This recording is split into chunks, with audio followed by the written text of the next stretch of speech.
Okay, bismillahirrahmanirrahim. Assalamualaikum warahmatullahi wabarakatuh.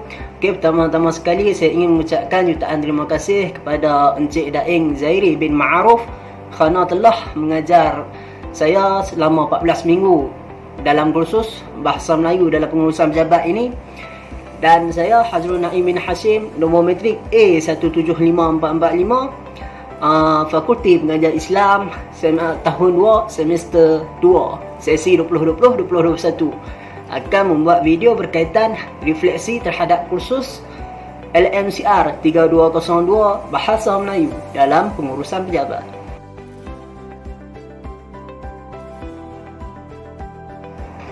Okey, yang pertamanya refleksi terhadap keseluruhan kursus, di mana dalam kursus Bahasa Melayu dalam pengurusan pejabat ni saya dapat mempelajari banyak benda yang baru. Salah satunya sebagai contoh adalah rujukan kehormat yang untuk dipakai kepada orang-orang yang tertentu, seperti YAB iaitu yang amat berhormat, YB yang berhormat, YTM yang teramat mulia dan sebagainya. Sebelum ini saya tidak tahu di mana untuk menggunakan rujukan-rujukan kehormat ni cara yang betul. Bila mana saya mempelajari kursus ini, sedikit sebanyak saya tahu untuk menggunakan rujukan kehormat ini dengan cara yang betul. Okey, selain itu, saya melalui kursus ini saya juga dapat mempelajari berkaitan dengan konsep ataupun format surat rasmi, di mana surat rasmi ini sebagaimana yang kita tahu di sekolah menengah dulu, kita kebanyakannya dah tahu format surat rasmi ni. Akan tetapi mungkin format dan cara yang kita buat itu tidak tepat ataupun kurang tepat lah. Di mana dalam kursus ini saya dapat tahu macam mana konsep dan cara yang tepat untuk membuat surat rasmi. Dan surat rasmi juga terbahagi kepada surat rasmi untuk organisasi dan juga surat rasmi untuk peribadi. Saya juga melalui kursus ini saya juga dapat mempelajari berkaitan dengan kesalahan tata bahasa, seperti kita selalu guna cok. Saya nak ambil cok ni sekian, saya nak ambil cok ni, sedangkan cok itu bukanlah sesuatu yang betul. Perkataan yang betul adalah cap. Namun dalam masyarakat kita lebih menggunakan cok, sedangkan ianya adalah salah. Dan seterusnya, merubah tidak ada dalam bahasa Melayu, sedangkan bahasa ataupun perkataan yang betul adalah mengubah dan lain-lain lagi. Dan seterusnya kita pergi pula kepada kertas kerja.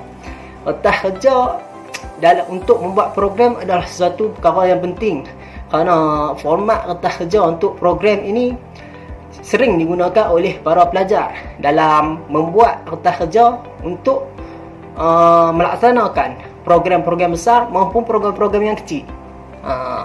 Jadi format dan konsep yang betul ini adalah sangat penting.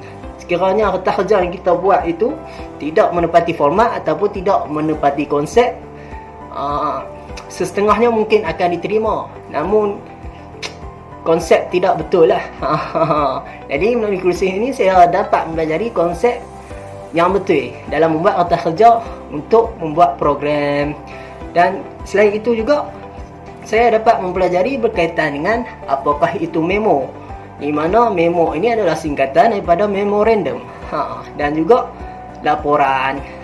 Dan bagi saya kursus LMCR 3202 ni Bahasa Melayu dalam pengurusan pejabat adalah sangat berbaloi untuk dipelajari oleh para pelajar, sama ada di UKM maupun di luar UKM, kerana sedikit sebanyak kita dapat tahu cara dan konsep dan kesalahan-kesalahan tata bahasa dan sebagainya dalam kursus ini.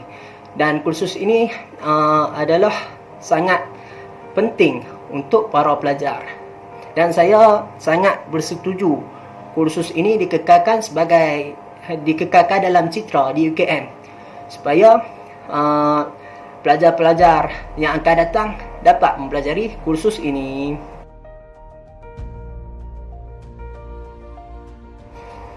Okey, kita pergi pula kepada refleksi terhadap pengajar. Kursus LMCR 3202 Bahasa Melayu dalam pengurusan pejabat, pensyarah yang mengajar saya adalah Cikgu Daeng Zairi bin Ma'aruf.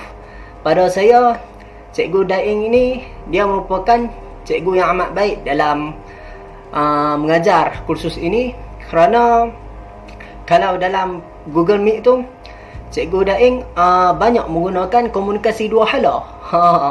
Di mana setiap kali habis pengajarannya, beliau akan bertanya kepada setiap pelajar. Bertanya soalan-soalan yang berkaitan yang telah diajar oleh beliau tadi.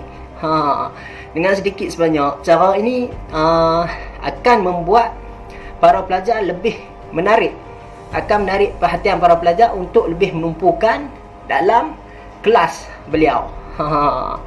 Dan sekiranya ada pelajar yang kurang faham, maka dengan apabila ditanya soalan, sekiranya dia kurang faham, maka Cikgu Daeng akan mengulanginya semula.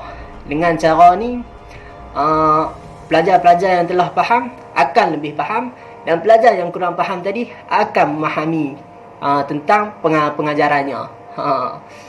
Pada saya amat berpuas dengan Cikgu Daeng sebagai pensyarah saya, sebab cara dan konsep yang beliau gunakan untuk mengajar kami adalah sangat relevan dan mudah untuk kami fahami dan menarik perhatian kami, menarik minat kami terhadap kursus ini.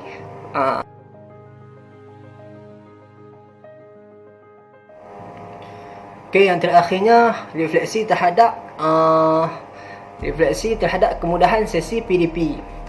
Okey, dalam pasca COVID-19 ni banyak pembelajaran yang dilakukan secara online, ataupun kita panggil PDPR, ataupun kelas virtual.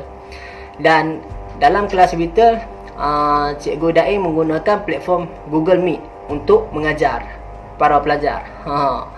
Dan sekiranya dalam pembelajaran kendiri, Cikgu Daeng akan berkongsi maklumat-maklumat dalam aplikasi Telegram secara tidak langsung, walaupun pembelajaran itu adalah secara kendiri. Jadi maklumat-maklumat itu tetap kami dapat pada setiap minggu. Setiap minggu Cikgu Daeng akan mengupdate maklumat-maklumat yang baru berkaitan dengan kursus bahasa Melayu ni dalam aplikasi Telegram. Dan bagi saya, kemudahan yang digunakan itu adalah sangat baik dan memudahkan para pelajar serta pengajar. Okey, itu sahaja refleksi saya terhadap kursus LMCR 3202 Bahasa Melayu dalam pengurusan pejabat. Sekian sahaja daripada saya. Terima kasih. Assalamualaikum warahmatullahi wabarakatuh.